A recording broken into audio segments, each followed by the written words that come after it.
చెప్పడానికి. ఇక ఉద్యోగస్తుల విషయానికి వస్తే రైతులకి ఏదో ఇంకా గొప్ప సేవలు ఇంకా ఎక్కువ అందిస్తామనే మాటలో వాళ్ళు చెప్పదలుచుకుంది. రైతులు నమ్మించిన కొరికే దాని పేరు రైతులకు పెట్టారు. ఒక్క మాటలో చెప్పాలంటే రైతుకి ఉరి వేసే డిస్కమ్ ఇది. రైతుకు ఉరి వేసే డిస్కమ్. రైతు డిస్కమ్ అని పెట్టి సరిపోదు, ఆర్యువి పిఎస్ అని పెట్టాలి. రైతుకు ఉరి వేసే డిస్కమ్. ఒక మాట చెప్పాలంటే ఎట్లా సర్వీస్ ఇస్తారండి?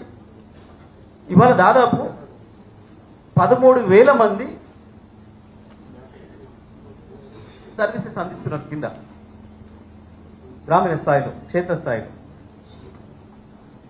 వాళ్ళ ప్లేస్ లో 13,000 మందిని తీసేసి 1,000 మందిని ఇచ్చి ఉద్యోగస్తుల్ని 1,000 మందిని ఇచ్చి 13,000 మంది పనిచేసే చోట ఉరకమంటే 30 లక్షల మంది కన్జ్యూమర్స్ ఫోన్ చేస్తుంటారు. 30 లక్షల మంది కన్జ్యూమర్స్ కి 1000 మందిని ఆన్సర్ చేయమంటే, ఆన్సర్ అంటే ఫోన్ మీద ఆన్సర్ చేసేది కాదు, ప్రాక్టికల్ వెళ్ళాలి.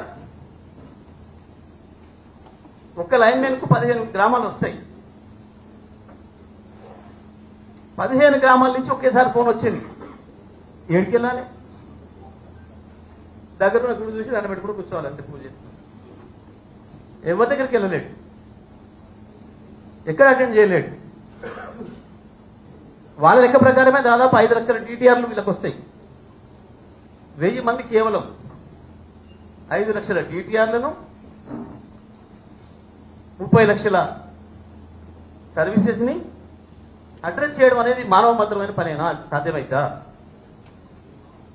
ఇప్పటికే వాళ్ళు ముట్టుకుంటున్నారు, మాకు ఇంకా సరిపోయేంత మంది ఎంప్లాయీస్ లేము,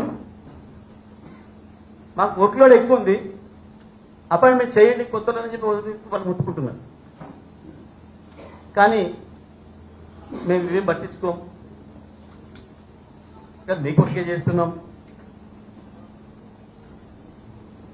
ఏదో దేనికో మంది వేస్తే ఏదో ఊసిపోయిందని సామెత అవుతారు.